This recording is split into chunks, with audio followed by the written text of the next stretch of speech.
So this is Born to be Wilder, and this is my team to play Luton Town on Saturday after the brilliant performance against Middlesbrough. And it was completely a one-sided game. I thought we were very, very good. We talked about it on 90 after 90. Really, really strong. So in goal, it's going to not surprise anybody. The best goalkeeper in the championship. It's Michael Cooper between the sticks. What a man. What a man. And what else is there to say about this man other than he's the best in the league? I would not swap him for anybody. And it's all subjective. Burnley fans will say it's James Trafford, but I take Michael Cooper over anybody in this league. Absolutely superb goalkeeper. And arguably, he's certainly my signing of the season. At right back, I'm sticking with Harry Clarke. He had a strong debut, I thought, and then he had a bit of a dodgy game against Portsmouth, let's be right, but so did a lot of the team. Chris Wilder kept faith with him against Middlesbrough, and Harry Clarke stays in the lineup after a decent performance against Borough. I thought he got up and down really well. I thought it looked fairly solid as well. Good performance from Harry Clarke, and it was good to see him going from strength to strength. Feel for Alfie Gilchrist, but that's the position we've put ourselves in, isn't it, at the moment? Next to him, is he back? Is he back? We have missed this Anel. How good was this man against Borough? Charging forward again. The whole feel was completely different. Absolutely unreal from this man. An absolute tower at the back. Anel Ahmedhodzic is in my side. And in what may seem like a surprising call, I'm sticking with Jack Robinson. I still think against Borough there were holes in his game. But again, I'm conscious that I'm looking for holes. So it's not always fair. Jack Robinson stays in my team. I thought it was very, very unfortunate to concede the penalty. It was daft. It was unnecessary. But it was 6 to 1, half a dozen of the other. It's never a penalty in a million years. Never a penalty. But why give the referee a decision would be me only grumble at that. But Jack Robinson stays in the side. And next to him is Harrison Burrows, who I thought was one of the quieter players against Borough. But we know what this lad can offer us. I still think he's the best left back in the league, and you'll have to convince me otherwise. Another superb signing in the summer. Harrison Burrows completes our defensive line. In front of them, it'll come as no surprise, and it's harsh on Hamza because I've wanted Hamza Chowdhury for a long time, but Vinny Souza starts in central midfield again. I thought he played very well. Grew into the game. There were certain instances where Ryan Giles broke free, and Vinny Souza, the gazelle-like Vinny Souza, ran alongside him and just nicked the ball from him. Didn't even have to shoulder him out of the way or anything, just took the ball off him. It's a man playing with confidence. And when you've got the ability that he has, that's a dangerous thing at this level. Next to him is my man of the match against Borough, Sidi Peck.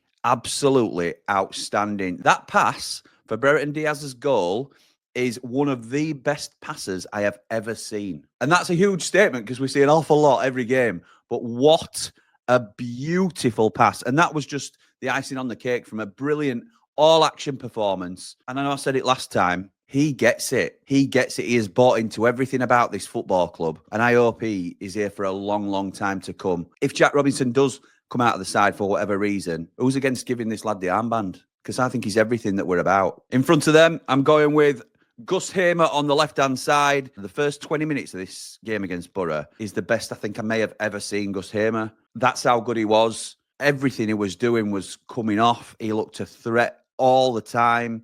I know he can go in fits and starts sometimes, but he was absolutely unplayable.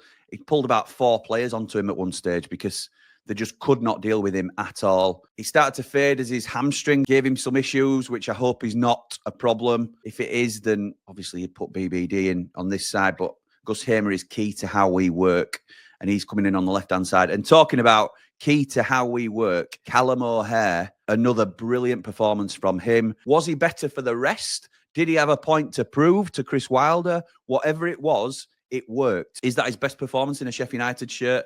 In and amongst some already very good performances. How he did not get a penalty as well when he was chopped down.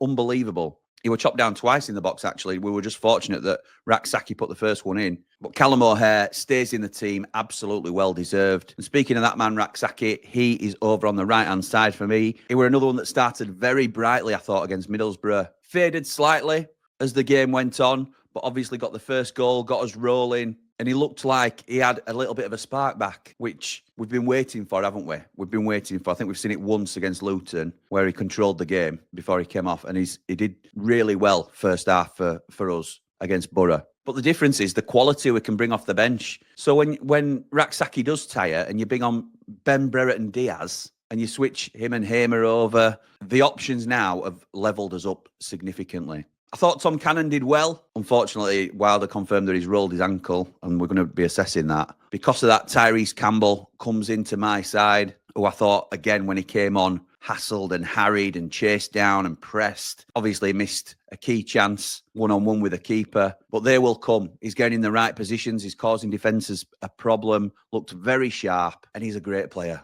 He's been a great signing for us. Under the radar, a real key signing for us. And long may it continue that he continues this vein of form. So this is my team, and I think it's a really strong one. Got Michael Cooper in goal, Harry Clark at right back, Anel Ahmedhodzic, and I'm sticking with Jack Robinson next to him, Harrison Burrows at left back, Vinny Souza and Siddy Peck. Siddy Peck. The man who's taken his chance with both hands. I've got Gus Hamer on the left, Raksaki on the right, Callum O'Hare in the 10. And we're going Tyrese Campbell up top. I'm not saying we're going to absolutely walk into Kenilworth Road and turn Luton over, but they've just lost to Sunderland away from home. They're not in great form themselves. They've struggled all season. I know they've changed the manager, but they're transitioning out there. They're at a decent time to play them, if any. Always going to be a tough fixture going down to Luton, but we've got the chance to go top of the league here. So every reason to go down and go for the 3 points with everything we've got. We need to start on the front foot like we did against Borough, and attack, control possession, and play in their half. Absolutely fantastic. And I fancy us to win this one 2-0. So let me know what you think of that team. I think it almost starts to pick itself a little bit at this stage. Again, I feel for Alfie Gilchrist. I could certainly entertain a conversation about Rob Holding, but I just don't think Robinson's done enough to come out of the team unless you're holding him responsible for that unnecessary tussle in the box for the penalty. Obviously, Brereton Diaz made a case for a start, and that might happen. Does he come in for Raksaki? Interesting discussion points, but let me know your thoughts down below. And that was Born to be Wilder. Born to be Wild.